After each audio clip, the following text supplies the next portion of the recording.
Jadi orang yang soleh itu tidak seperti bayangan banyak orang yang mengatakan orang yang soleh itu ya orang yang rajin ke masjid. Oh, bukan. Belum tentu orang yang rajin ke masjid itu orang soleh. Kadang-kadang orang rajin ke masjid, tapi mohon maaf, dia tidak mempedulikan soal harta yang halal, yang haram masuk, semua diterima. Itu bukan orang yang soleh. Dia rajin sholat kadang-kadang, tapi tidak peduli apakah dia kalau bisnis, kalau dia mencari harta dengan jalan halal atau haram, ada ribanya tetap diambil, ada sedikit ya haram-haramnya diambil. Ini bukan orang soleh.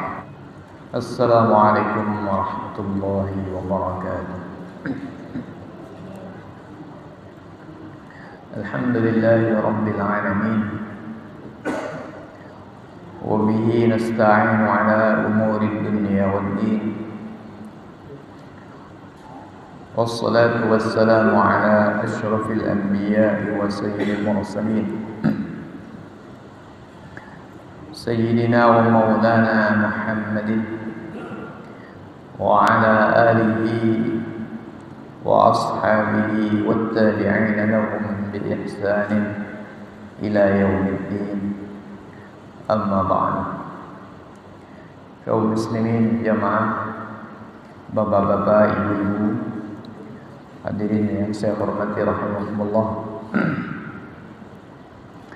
Alhamdulillah, puji dan syukur kehadirat Allah Subhanahu wa taala. Pada malam hari ini kita kembali diperkenankan oleh Allah, diberikan kesempatan dan diberikan kesehatan serta diberikan kekuatan, sehingga malam hari ini kita kembali bisa bersama-sama membaca, mengkaji dan mengambil hikmah, mengambil pelajaran dari ayat-ayat Allah Subhanahu wa taala melalui kajian tafsir Al-Qur'an Karim. Malam hari ini insyaallah kita masuk pada ayat yang ke-69 dari Quran surat An-Nisa.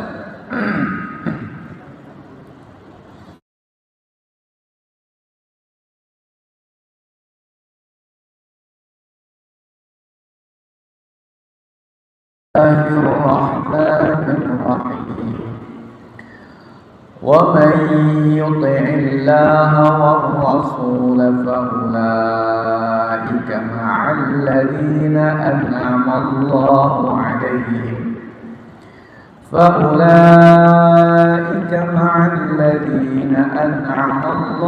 عَلَيْهِمْ مِنَ النَّبِيِّينَ وَالصِّدِّيقِينَ وَالشُّهَدَاءِ وَالصَّالِحِينَ وحسن أولئك رفيقا ذلك الفضل من الله وكفى بالله عليما. اللهم ارحمنا بالقرآن. ومن يطع الله والرسول, dan barang siapa mentaati Allah dan Rasulnya, faulaika, maka mereka itu ma'al ladzina an'ama Allahu 'alaihim, bersama dengan orang-orang yang Allah berikan kenikmatan atas mereka, minan nabiyina, dari kalangan para nabi, was-siddiqin, dan para siddiqin, wasyuhada'i, dan para syuhada, was-salihin, dan orang-orang yang saleh. Wa hasuna ulaika rafiqa, dan betapa baiknya, betapa indahnya mereka sebagai teman. Dzalikal fadlu minallah. Dzalikal fadlu, anugerah tersebut, minallahi, dari Allah. Wa kafa billahi alima, dan cukuplah Allah aliman, zat yang maha mengetahui. Kaum muslimin jamaah, Bapak Ibu yang saya hormati rahimakumullah. Ayat 69 sampai 70 ini merupakan sebuah tambahan penjelasan, tambahan keterangan yang memberikan pengertian yang bersifat umum terkait dengan orang-orang yang taat kepada Allah dan Rasulnya. Di mana pada ayat sebelumnya, yakni ayat yang ke-68, 67, Allah Subhanahu wa taala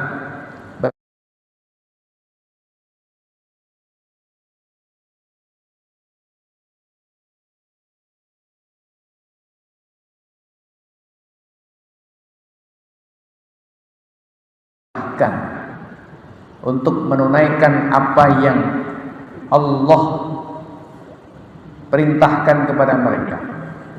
Umpamanya orang-orang yang Allah Subhanahu wa taala perintahkan untuk menunaikan apa yang Allah perintahkan kepada mereka itu melaksanakan, maka niscaya Allah akan memberikan pahala yang besar bagi mereka, dan Allah akan tunjukkan mereka jalan yang lurus.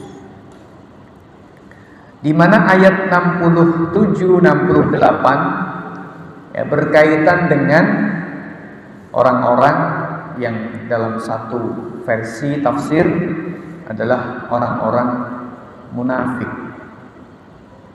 Di mana orang-orang munafik itu mereka tidak mau mentaati Allah dan tidak mau mentaati Rasulnya Muhammad sallallahu alaihi wasallam, yang kemudian Allah mengatakan tentang mereka, walau annahum fa'alu ma yu'adzuna bihi lakana khairan lahum, wa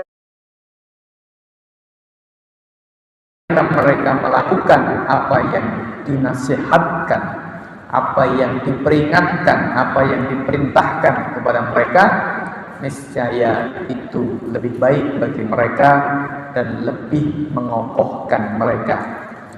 Jika demikian, wa idzan la'atainahum min ladunna ajran 'azima. Jika demikian, akan kami berikan kepada mereka pahala yang sangat besar, dan akan kami tunjukkan wala hadainahum siratan mustaqima, dan akan kami tunjukkan jalan yang lurus.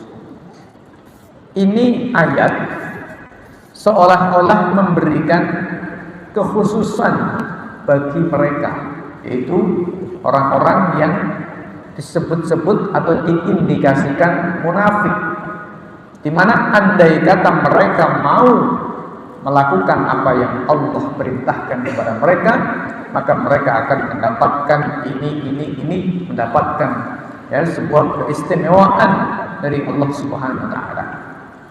Nah, pertanyaannya, apakah itu memang khusus bagi orang-orang itu andai kata mereka mau melakukannya, atau itu berlaku umum bagi semua kaum mukminin ketika mereka mau mentaati Allah dan Rasulnya?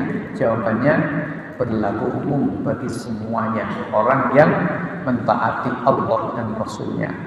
Nah, karena itu maka di dalam ayat 69 Allah katakan, wa may yuti'illaha war rasul, siapa yang mentaati Allah dan Rasulnya, faulaika ma'al ladzina an'amallahu 'alaihim, maka mereka itu bersama dengan orang-orang yang Allah berikan nikmat atas mereka. Jadi ini janji dari Allah Subhanahu wa taala yang bersifat umum bagi siapa saja yang mau mentaati Allah dan Rasul-Nya. Apakah di zaman Nabi seperti ayat 66, 67, 68 ataupun orang-orang mukmin yang mentaati Allah di zaman-zaman setelahnya, termasuk zaman kita ini. Sehingga makna ayat ini, siapa saja dari kalangan kaum mukminin yang mentaati Allah dan Rasul-Nya, apakah di zaman Nabi ataukah di zaman sekarang ataukah di zaman yang akan datang, mereka itu akan Allah Subhanahu wa taala kumpulkan. Allah Subhanahu wa taala kumpulkan bersama dengan orang-orang yang Allah berikan nikmat atas mereka. Nah, siapa orang-orang yang Allah berikan nikmat atas mereka itu? Dalam ayat ini Allah Subhanahu wa taala memberikan penjelasan. Minan nabiyyin, yaitu para nabi. Maknanya nabi sudah jelas, yaitu seorang yang diberikan wahyu oleh Allah Subhanahu wa taala untuk menyampaikan dan menyebarkan wahyu tersebut, untuk mendakwahkan wahyu tersebut. Ini seorang nabi. Was-siddiqin, dikumpulkan bersama dengan as-siddiqin. Siapa itu as-siddiqin? Yaitu orang-orang yang membenarkan para nabi sejak awal. Orang-orang yang membenarkan para nabi sejak awal. Contohnya siapa orang-orang yang membenarkan para nabi sejak awal? Kalau dari kalangan sahabat-sahabat Nabi sallallahu alaihi wasallam, tentu saja sahabat yang kita kenal dengan as-sabiqunal awwalun, orang-orang yang masuk Islam awal-awal, seperti Abu Bakar, seperti Sayyidina Ali, Khadijah istri beliau sendiri, atau sahabat-sahabat yang masuk Islam awal yang lain, ya, seperti Bilal dan lain sebagainya, banyak. Itu as-siddiqin, orang-orang yang membenarkan Nabi sejak awal. Kalau contohnya di dalam Nabi sebelum Nabi Muhammad SAW, yaitu Nabi Isa, kita kenal namanya Al-Hawariyun, golongan Hawariyun, yakni orang-orang yang menjadi pengikut Nabi Isa alaihissalam, yang membenarkan Nabi Isa alaihissalam sejak awal dakwahnya Nabi Isa alaihissalam. Ini as-siddiqin. As-siddiqin ini memiliki keistimewaan yang sangat besar, karena mereka adalah orang yang masuk Islam awal. Orang yang awal ini tentu memiliki keistimewaan. Lalu bersama dengan siapa? Wasyuhada, dan orang-orang yang syahid.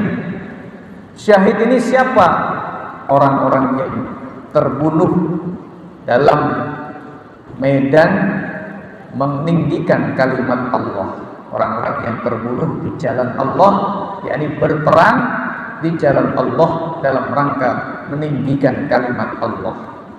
Seperti sahabat-sahabat Nabi yang perang lalu mereka meninggal dunia, atau kaum muslimin yang berjuang, yang berjihad lalu mereka meninggal dunia, termasuk tentunya adalah kaum muslimin dari Palestina, dari kalangan Hamas dan yang lain-lain, yang mereka berjihad dalam rangka membela tanah mereka, membela kehormatan mereka, membela agama mereka, meninggikan kalimat Allah Subhanahu wa taala. Mereka itu adalah asy-syuhada, orang-orang yang mati syahid. Was-salihin, dan orang-orang yang saleh. Siapa itu orang-orang yang saleh? Orang-orang yang saleh itu adalah man lazimatul istiqamah, yaitu adalah orang-orang yang senantiasa istiqamah. Istiqomah itu artinya apa? Istiqomah itu artinya senantiasa berada di dalam garis ketetapan Allah, berada di dalam relnya Allah. Itu namanya istiqomah. Jadi waktunya sholat, dia sholat. Waktunya zakat, dia zakat. Ibadah yang lain, dia melakukannya. Waktunya amar ma'ruf nahi mungkar, dia melakukannya. Waktunya jihad, dia berangkat jihad. Ini orang soleh.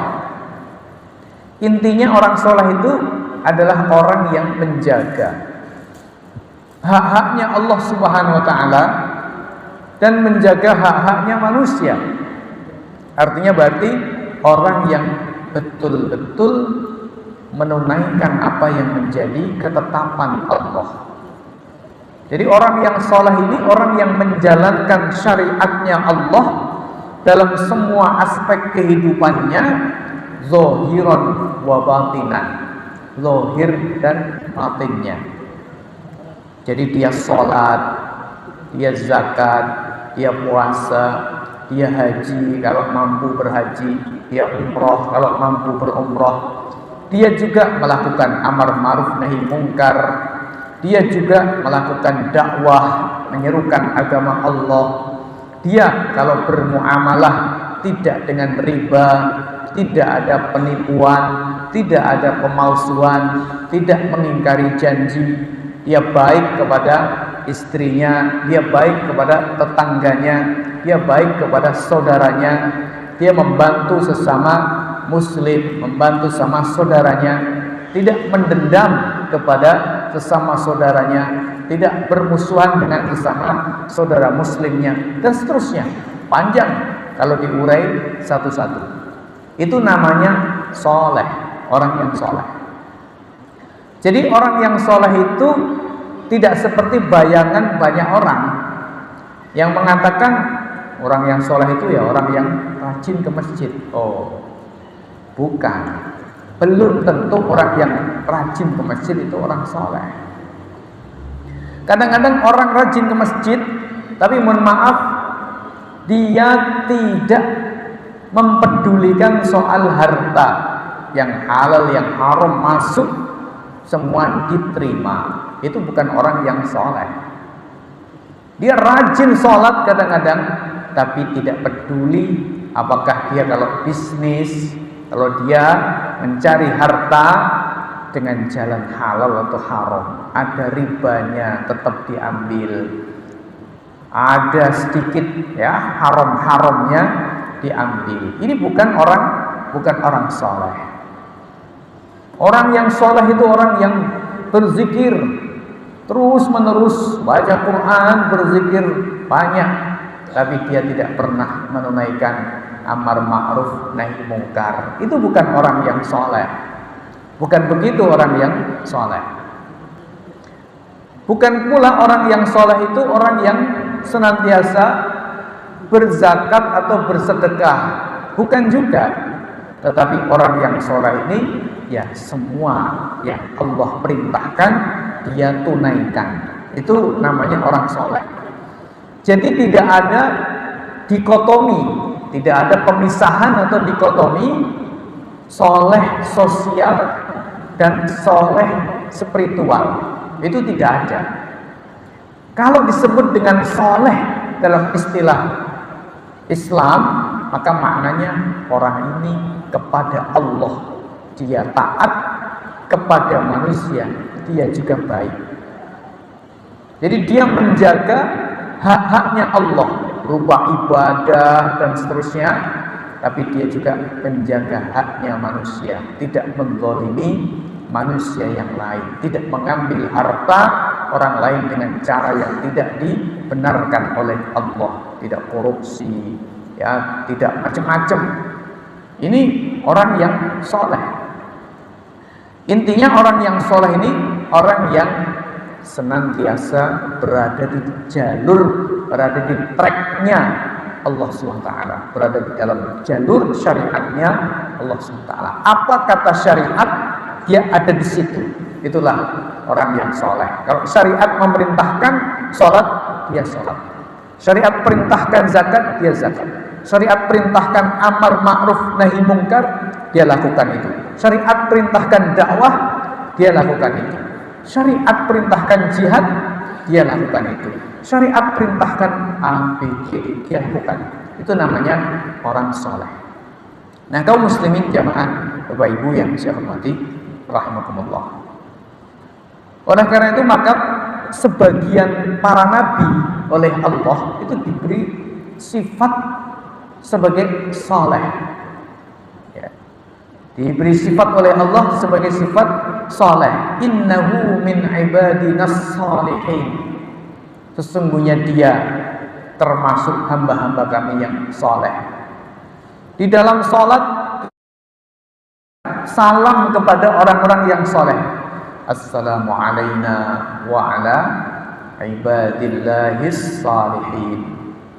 Ini saking istimewanya orang yang soleh, sehingga orang yang soleh ini mendapatkan doanya, salamnya orang muslim seluruh dunia minimal sehari 5 kali, karena dapat doa assalamu alayka ayyuhan nabiyyu wa rahmatullahi wa barakatuh, assalamu alayna wa ala ibadillahis sholihin. Salam atas engkau wahai Nabi, salam atas kami, salam atas hamba-hamba Allah yang soleh. Begitu kita dalam sholat ketika kita syahud. Jadi ini menggambarkan an-nabiyyin, as-siddiqin, asy-syuhada, as-sholihin, ya. 4 level ini adalah level yang tinggi di sisi Allah Subhanahu wa taala. Pertama tentu nabi, para nabi. Yang kedua siddiqin, pengikutnya para nabi, pengikut garis depan para nabi seperti Abu Bakar, Umar, Utsman, Ali dan seterusnya. Ini pengikut garis depan siddiqin. Lalu kemudian syuhada, lalu kemudian sholihin. Ini golongan-golongan yang luar biasa, ya, golongan-golongan yang sangat luar biasa.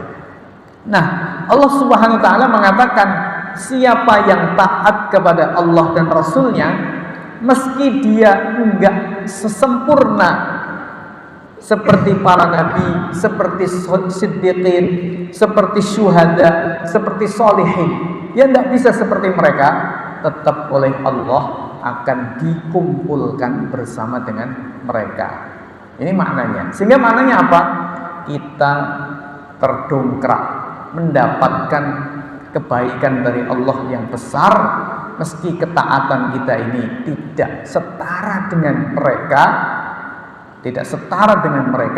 kita bisa tertarik, bisa tergeret oleh mereka, dikumpulkan oleh Allah bersama dengan mereka. Maka di dalam hadis Nabi Shallallahu Alaihi Wasallam, Nabi pernah mengatakan anta ma'aman ahbabta.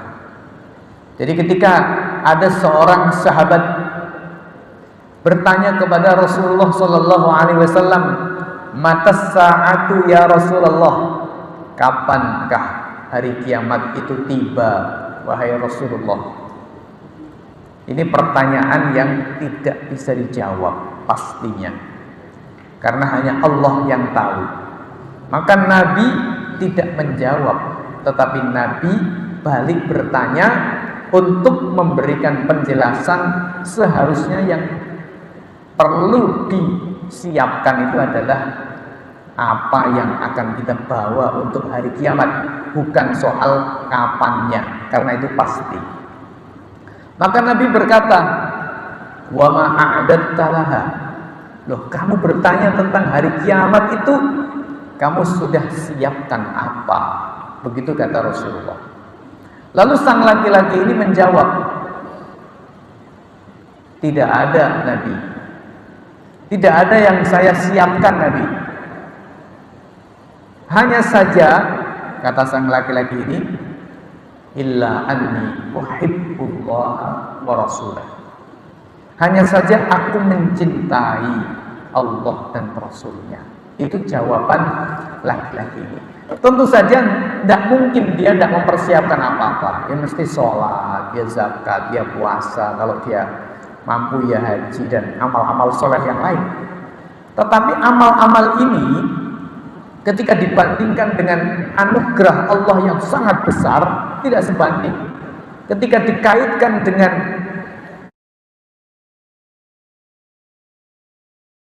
ini tidak bisa digunakan untuk membeli, tidak setara dengan nikmat Allah. Coba kalau kita bayangkan, kita ini kerja 1 hari 8 jam. Katakanlah ini kita rata-rata orang kerja 1 hari 8 jam. Kalau kita ini orang, mohon maaf, kelas bawah, jadi karyawan biasa, kerja 8 jam setiap hari, kita mendapatkan gaji UMK. UMK itu kalau Solo ya 2 juta berapa itu? 250 atau berapa? Saya tidak tahu. Nah, persisnya berapa? Tapi antara itu, tidak sampai 2.500.000, tidak sampai. Jadi kerja 8 jam hanya dapat gaji UMK 8 jam kali 26 hari, karena libur hari Ahad, katakan seperti itu. 8 jam kali 26 hari, berarti itu berapa jam? Jangan kalikan sendiri. Digaji UMK, digaji 2.500.000, anggap saja seperti itu. Sementara kita ini sholat itu berapa menit? 5 menit, 10 menit. Baca Quran berapa jam? Setengah jam, 1 jam, 1/4 jam, atau 1/6 jam. Dia tergantung, macam-macam. Kita berzikir kepada Allah berapa menit, berapa jam? Mungkin bukan berapa jam, berapa menit, gitu ya. Nah, tapi semua nikmat Allah itu ada pada kita. Mata kita melihat, tangan kita bisa bergerak, telinga, seterusnya. Itu kalau dinilai rupiah. Kalau kita ingin tahu harganya mata kita, ya datang ke dokter mata. Kalau misalnya ya mata sakit seperti ini, pengobatannya habis berapa? Gak bisa lihat terus kembali bisa lihat, harganya berapa? Tangan gak bisa gerak lagi, harganya berapa? Ya, ginjal, gagal ginjal terus dapat ginjal baru lagi, umpamanya bisa berfungsi normal, harganya berapa? Jantung yang awalnya detaknya nggak normal, terus kemudian jadi normal lagi, harganya berapa? Jantung tersumbat, terus kemudian dipasang ring, harganya per ringnya berapa? Kalau kita angen-angen, apa cukup ibadah kita untuk menebus nikmat Allah di dunia ini? Sama sekali enggak. Kita kerja kepada Allah, dalam tanda petik, kerja kepada Allah itu sedikit, sedangkan kita kerja kepada manusia 8 jam kali 26 hari cuma digaji 2.500.000 UMK. Sementara kita bekerja kepada Allah hanya beberapa menit saja, gajinya dari Allah ini semua kenikmatan yang kita nikmati ini. Kira-kira amal kita ini sebanding tidak dengan kenikmatan Allah? Sama sekali tidak.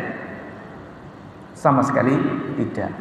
Ini masih dibalas oleh Allah besok di akhirat. Sholat kita yang cuma sebentar tadi, ngaji kita yang cuma beberapa menit atau beberapa ayat, bahkan beberapa huruf saja, digaji oleh Allah besok di akhirat. Jadi begitulah Allah Subhanahu wa taala, kemurahannya. Maka kalau kita lihat ayat ini, orang ini mau taat kepada Allah dan Rasulnya sesuai dengan kemampuan manusia lemah seperti kita, banyak dosa, banyak kesalahan, banyak kekurangan, itu oleh Allah akan diberikan anugerah kalau kita mau taat kepada Allah dan Rasulnya sesuai dengan maksimal kita akan digolongkan oleh Allah bersama dengan para nabi, para siddiqin, para syuhada, para solihin, yang mereka adalah orang-orang kelas top, ya, orang-orang yang kelasnya sangat tinggi sekali. Nah, kembali kepada hadis tadi. Seorang sahabat bertanya kepada Rasul Muhammad sallallahu alaihi wasallam, "Mata sa'atu ya Rasulullah?" Kapan hari kiamat wahai Rasulullah? Lalu Nabi tidak menjawab kapan, tanggal berapa, tahun berapa, Nabi tidak menjawab karena itu bukan wilayah Rasulullah. Itu hanya Allah yang tahu. Tetapi Nabi balik bertanya, "Wa ma a'dadta laha?" Apa yang kamu siapkan untuk hari kiamat? Dia menjawab, "Hubbullah wa rasulih." Saya siapkan cinta Allah dan Rasulnya. Maknanya apa? Orang ini mentaati Allah dan mentaati Rasulnya, tentu tidak bisa sesempurna para nabi, tidak bisa sesempurna orang-orang hebat, orang-orang besar di mata Allah, tetapi karena cintanya kepada Allah dan Rasulnya, lalu mendorong dia melakukan ketaatan sesuai dengan kemampuannya. Oleh Nabi dijawab, "Anta ma'aman ahbabta." Engkau akan dikumpulkan bersama dengan orang yang kau cintai. Berarti maknanya, meski amalnya nggak seperti Rasulullah, nggak akan ada orang bisa beramal seperti Rasulullah, nggak akan ada. Tetapi akan bisa dikumpulkan bersama Rasulullah. Nah ini, wa may yuti'illaha war rasul fa ulaika ma'al ladzina an'amallahu 'alaihim minan nabiyyin was-siddiqin wasyuhada was-shalihin. Ini merupakan sebuah anugerah dari Allah. Wa hasuna ulaika rafiqa. Betapa indahnya, betapa bagusnya punya teman dikumpulkan bersama para nabi, siddiqin, syuhada, as-shalihin. Nah, Bapak Ibu yang saya hormati rahmatullah, di dalam hadis yang lain Nabi mengatakan, yuhsyarul mar'u ma'aman ahabba. Orang akan digiring, akan dikumpulkan besok di akhirat bersama orang yang dia cintai. Kalau kita itu mencintai Rasulullah, ngefansnya dengan Rasulullah, dengan para sahabat, dengan siddiqin, dengan syuhada, dengan sholihin, maka insya Allah kita akan dikumpulkan bersama dengan mereka. Sebaliknya kalau kita ngefansnya itu kepada fulan, pesepak bola fulan, ya, petinju yang bernama fulan, pegulat yang bernama fulan, ya, pembalap yang bernama fulan, ngefansnya dengan pengusaha kelas dunia yang paling kaya, yang punya Google, yang punya Microsoft, yang punya Tesla, ya, Elon Musk dan kawan-kawan, maka akan dikumpulkan bersama dengan mereka. Ya begitu. Kenapa? Karena orang yang mencintai itu akan mengikuti orang yang dicintai. Nah, kaum muslimin jamaah, Bapak Ibu yang saya hormati rahimahullah. Zalikal fadlu minallah. Itu merupakan anugerah dari Allah. Anugerah itu maknanya apa? Fadl. Fadl itu bahasa gampang saja, itu bonus. Fadl itu bonus. Kalau misal gaji kita itu normalnya 2.500.000, terus sama bos kita setiap bulan kita dikasih tambahannya. Ini tambahannya 2 juta. Gajinya 2.500.000, tambahan dari saya pribadi, bukan karena kerja, 2 juta. Bonus. Namanya fadl. Dzalikal fadlu minallah. Anugerah itu dari Allah. Artinya itu bukan karena amal kita. Kita bisa dikumpulkan oleh Allah bersama dengan an-nabiyyin, as-siddiqin, asy-syuhada, as-shalihin. Itu bukan karena amal kita. Karena kalau kita lihat amal kita, tentu amal kita enggak akan sebanding dengan pahala dan derajat yang Allah berikan, kenikmatan yang Allah berikan. Tidak bisa dibuat beli kenikmatan. Tadi sudah saya gambarkan hitung-hitungannya. Kita ini kerja 8 jam setiap hari kali 26 hari cuma digaji 2.500.000. 2.500.000 itu dapat apa? Ya kita sudah tahu sendiri 2.500.000 dapat apa. Sementara kita ini hanya sholat sebentar, ya, puasa juga tidak lama, kemudian ngaji juga sebentar, itu digaji oleh Allah dengan surga yang selamanya, kenikmatan yang selamanya. Belum lagi di dunia ini Allah kasih kenikmatan yang andai kata diukur dibanding dengan amal kita, maka kita punya hutang kepada Allah yang tidak mungkin kita bisa bayar. Kan seperti itu. Ini harganya mata kamu sekian, harganya tangan kamu sekian, harganya jantung sekian, harganya ginjal sekian, totalnya sekian. Kamu sudah beramal sekian jam, sekian hari, maka kamu kekurangan amalnya untuk menebus ini semua sekian. Tidak akan cukup. Andai kata Allah perhitungan seperti manusia dalam menggaji per jam kita kerja, maka kita nggak akan bisa membayar nikmat-nikmat Allah yang diberikan kepada kita. Ini baru di dunia. Bayangkan di akhirat yang tidak ada batasnya. Maka dzalikal fadlu minallah. Itu adalah anugerah dari Allah. Maka hadis Nabi yang lain mengatakan terkait dengan orang itu masuk surga karena amalnya atau bukan. Nabi mengatakan orang masuk surga bukan karena amalnya. Lah karena apa? Kata Rasulullah, karena rahmat dan anugerahnya Allah. Ya wis nek gak usah amal.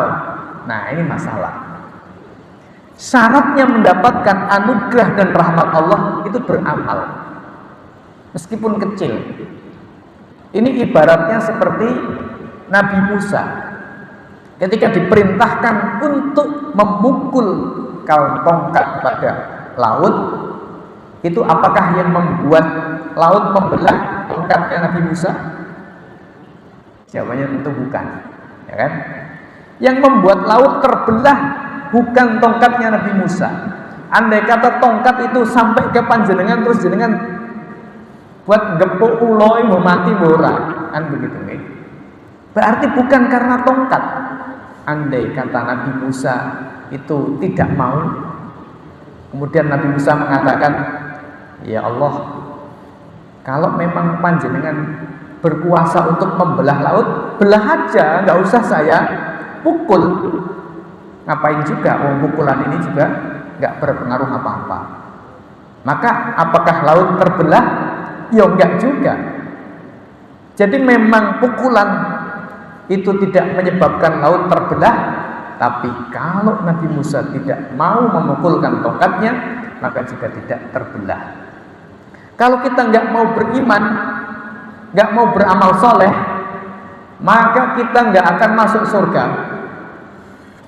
Tapi ingat bahwa kita masuk surga bukan karena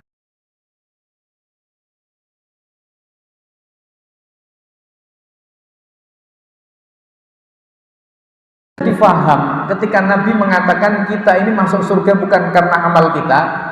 Ketika kita membaca ayat-ayat seperti ini, yaitu apa? Ketika kita hitung amal kita ini enggak akan bisa nebus, bahkan nikmat di dunia saja enggak cukup untuk nebus.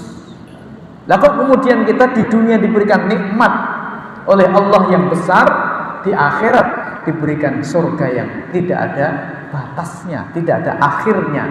Itu berarti kita masuk surga bukan karena amal kita. Dan terus karena apa? Dzalikal fadlu minallah. Itu anugerah dari Allah. Wa kafa billahi alima, dan Allah, cukuplah Allah zat yang maha mengetahui. Maknanya kalau Allah zat yang maha mengetahui, dia pasti akan memberikan balasan kepada orang-orang yang taat kepada Allah dan Rasulnya. Tidak ada ceritanya Allah lupa tidak membalas atau lupa tidak tercatat sehingga kemudian akhirnya amal kita ini menjadi amal yang tidak dinilai oleh Allah sama sekali. Tidak mungkin. Allah tidak mungkin lupa. Allah tahu apa saja amal kita yang layak dibalas dan yang tidak layak dibalas. Kaum muslimin jamaah, Bapak Ibu yang saya hormati rahmatullah. Ayat ini mengingatkan kita di dalam doa, mohon maaf, di dalam sholat kita ketika kita baca Fatihah. Ketika kita baca Fatihah, apa yang kita baca? Kita katakan ihdinas siratal mustaqim, siratal ladzina an'amta 'alaihim. Ihdinas siratal mustaqim, tunjukkanlah kami kepada jalan yang lurus.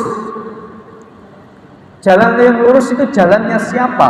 Allah katakan siratal ladzina an'amta 'alaihim, yaitu jalannya orang-orang yang kau berikan kenikmatan kepada mereka. Siapa orang yang diberi kenikmatan oleh Allah? Yang dimaksud dalam ayat Al-Fatihah ini, surat Al-Fatihah ini, Nabi SAW menjelaskan, yaitu an-nabiyyin, as-siddiqin, asy-syuhada, dan as-sholihin.